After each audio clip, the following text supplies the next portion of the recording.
ତାହେଲେ ଗୋଟେ ସାଧାରଣ ମରୁଭୂମି ଗୁଚ୍ମ କେମିତି ଏକ ବିସ୍ତୃତ ଗବେଷଣାପ୍ରାପ୍ତ ଶକ୍ତିଶାଳୀ ଔଷଧରେ ପରିଣତ ହେଲା?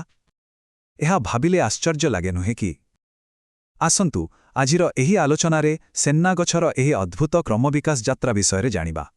ଭାବନ୍ତୁ ଗୋଟେ ସାଧାରଣ ଗଛର ପ୍ରଜାତି, କିନ୍ତୁ ତାର ଜାଗତିକ ଚାହିଦା କେତେ ବିଶାଳ। ବାର୍ଷିକ ପ୍ରାୟ 16,000 ମେଟ୍ରିକ୍ ଟନ୍ ରପ୍ତାନି, ମାନେ ପ୍ରାୟ $10 ମିଲିୟନ ବ୍ୟବସାୟ। ଏହା କୌଣସି ସାଧାରଣ କଥା ନୁହେଁ, ଏହା ଏକ ବିଶାଳ ବ୍ୟବସାୟିକ ସଫଳତା ଅଟେ। ଆଜି ଆମେ ଛାଣ୍ଟି ମୁଖ୍ୟ ବିଷୟ ଉପରେ ଧ୍ୟାନ ଦେବା।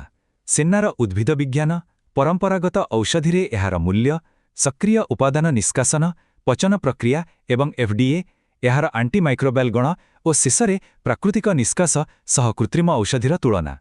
ଆସନ୍ତୁ ପ୍ରଥମେ ଉଦ୍ଭିଦ ବିଜ୍ଞାନୀମାନଙ୍କ ଦୃଷ୍ଟିକୋଣରୁ ଆରମ୍ଭ କରିବା, ସେନ୍ନାର ବର୍ଗୀକରଣ ଏବଂ ଏହାର ପ୍ରୋଫାଇଲ ବିଷୟରେ ଜାଣିବା। ଏହି ହଳଦିଆ ମିଶ୍ରିତ ସବୁଜ ପତ୍ର ଏବଂ ଛାପାଟା ଛୁଇଁଗୁଡ଼ିକୁ ଲକ୍ଷ୍ୟ କରନ୍ତୁ। କ୍ୟାସିଆ ଆଙ୍ଗୁଷ୍ଟିଫୋଲିଆ ଏବଂ କ୍ୟାସିଆ ସେନ୍ନା ଗଛର ଏହି ନିର୍ଦ୍ଦିଷ୍ଟ ଅଂଶଗୁଡ଼ିକ ଅତ୍ୟନ୍ତ ମହତ୍ତ୍ୱପୂର୍ଣ୍ଣ। ଫାର୍ମାକୋଗ୍ନୋସିଷ୍ଟମାନେ ଏହି ଅଂଶଗୁଡ଼ିକର ହିଁ ଜୈବ ସକ୍ରିୟ ଉପାଦାନ ବା ବାୟୋଆକ୍ଟିଭ୍ କମ୍ପାଉଣ୍ଡସ୍ ପାଇଁ ବିଶ୍ଳେଷଣ କରିଥାନ୍ତି। ଏଥି ସବୁଠାରୁ ରୋଚକ କଥା ହେଲା ଏହାର ଅର୍ଗାନୋଲେପ୍ଟିକ୍ ଗୁଣ ବା ଇନ୍ଦ୍ରିୟଗ୍ରାହ୍ୟ ବିଶେଷତ୍ୱ।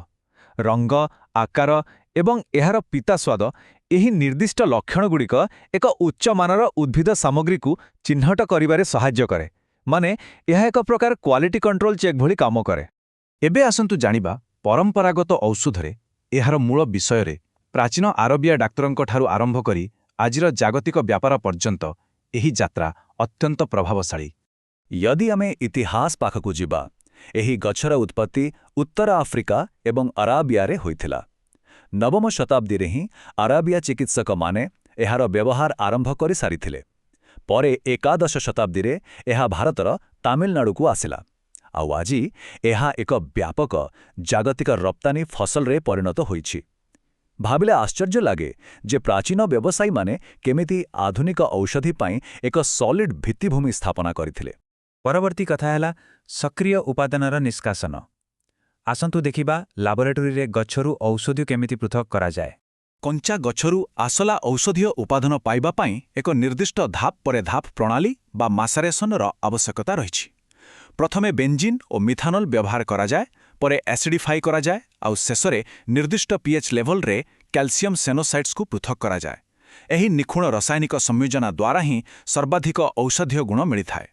ଆଉ ଏହା ହେଉଛି ରାସାୟନିକ ଉପାଦାନର ସଫଳ ପୃଥକୀକରଣର ଏକ ଦୃଢ଼ ପ୍ରମାଣ।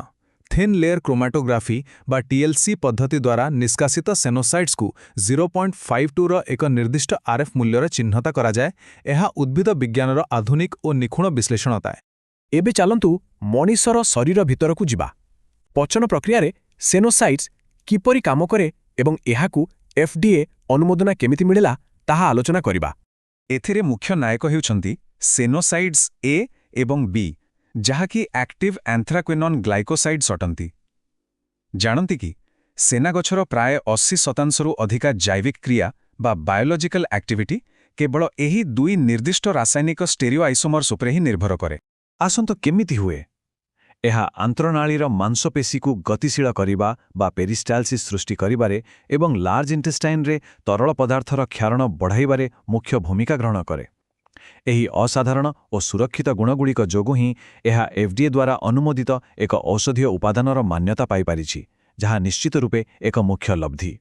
ପାଚନ କ୍ରିୟା ବଢ଼ାଇବା ପାଇଁ ଏହି ଗଛର ଅନ୍ୟାନ୍ୟ ଅବଦାନ ବିଷୟରେ ଜାଣିବା। ଏହାର ଆଣ୍ଟିମାଇକ୍ରୋବିଆଲ ଏବଂ ଆଣ୍ଟିଅକ୍ସିଡେଣ୍ଟ ଗୁଣ ପ୍ରାଚୀନ ଜ୍ଞାନକୁ ଆଧୁନିକ ପ୍ରମାଣ ଯୋଗାଉଛି।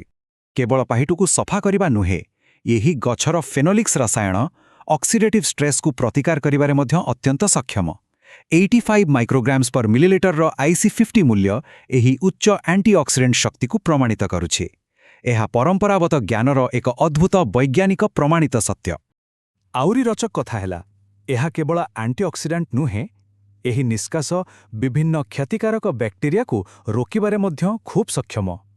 ଷ୍ଟାଫାଇଲୋକୋକସ୍ ଅରିୟସ୍ ହେଉ ବା ଇକୋଲାଇ, MIC ବା ମିନିମମ୍ ଇନହିବିଟରି କନସେଣ୍ଟ୍ରେସନ୍ ମାତ୍ରାରୁ ସ୍ପଷ୍ଟ ଜଣାପଡ଼େ ଯେ ଏହାର ଆଣ୍ଟିମାଇକ୍ରୋବିଆଲ ଶକ୍ତି କେତେ ପ୍ରଭାବଶାଳୀ। ଏବେ ଆସିବା ଶେଷ ଭାଗକୁ, ପ୍ରାକୃତିକ ନିଷ୍କାସନ ବନାମ କୃତ୍ରିମ ଔଷଧି, ଯାହାକି ମେଟାବଲିକ୍ ଥେରାପିର ଭବିଷ୍ୟତ ଅଟେ। ଆଧୁନିକ ବିଜ୍ଞାନରେ ଏବେ ଏକ ନୂଆ ଚର୍ଚ୍ଚା ଆରମ୍ଭ ହୋଇଛି। ମେଟାବଲିକ୍ ସିଣ୍ଡ୍ରୋମର ଚିକିତ୍ସା ପାଇଁ କେବଳ ସିଙ୍ଗଲ ମଲିକ୍ୟୁଲ୍ କୃତ୍ରିମ ଔଷଧି ଉପରେ ନିର୍ଭର ନ କରି ଗବେଷକମାନେ ଏହି ଭଳିଆ ବହୁ ଉପାଦାନ ଯୁକ୍ତ ଜଟିଳ ଉଦ୍ଭିଦ ନିଷ୍କାସନ ବ୍ୟବହାର କରିବା ଉପରେ ଜୋର ଦେଉଛନ୍ତି। ଏହି ପ୍ରାକୃତିକ ବିକଳ୍ପଗୁଡ଼ିକ ବାସ୍ତବରେ ଅତ୍ୟନ୍ତ ରୋଚକ ହୋଇପାରୁଛନ୍ତି। ଯଦିଓ ଆଜିର ଚିକିତ୍ସା କ୍ଷେତ୍ରରେ କୃତ୍ରିମ ଔଷଧି ବା ସିନ୍ଥେଟିକ୍ ଡ୍ରଗ୍ସର ଅଧିପତ୍ୟ ବଢ଼ିଛି, ତଥାପି ଆଧୁନିକ ଗବେଷଣା ପ୍ରାକୃତିକ ଉଦ୍ଭିଦ ଫେନୋଲିକ୍ସର ଅବ୍ୟବହୃତ ଶକ୍ତିକୁ ଖୋଜି ବାହାର କରୁଛି। ଏହା ଏକ ନୂତନ ଫାର୍ମାକୋଲୋଜିକାଲ ବିକଳ୍ପ ହିସାବରେ ଖୁବ୍ ଶକ୍ତିଶାଳୀ ପ୍ରମାଣିତ ହୋଇପାରେ, ଯାହା ଚିକିତ୍ସା ବିଜ୍ଞାନରେ ଏକ ନୂଆ ସମ୍ଭାବନାର ମୂଳଦୁଆର ପକାଉଛି। ଶେଷରେ ଆମକୁ ଗୋଟେ କଥା ଭାବିବାକୁ ହେବ, ଯେମିତି ଚିକିତ୍ସା ବିଜ୍ଞାନ ପ୍ରାଚୀନ ଉଦ୍ଭିଦ ଜ୍ଞାନକୁ ପ୍ରମାଣିତ କରିବା ଜାରି ରଖିଛି, ସେନା ଭଳି ମୌଳିକ ଗଛଗୁଡ଼ିକ ଆସନ୍ତାକାଳିର ଜାଗତିକ ଔଷଧର ଭବିଷ୍ୟତକୁ କେମିତି ନିର୍ମାଣ କରିବେ। ଏହି ରୋଚକ ଓ ଭାବାର୍ଦ୍ଧକ ପ୍ରଶ୍ନ ସହ ଆଜିର ଏହି ବିଶ୍ଳେଷଣକୁ ଏଠି ଶେଷ କରୁଛି।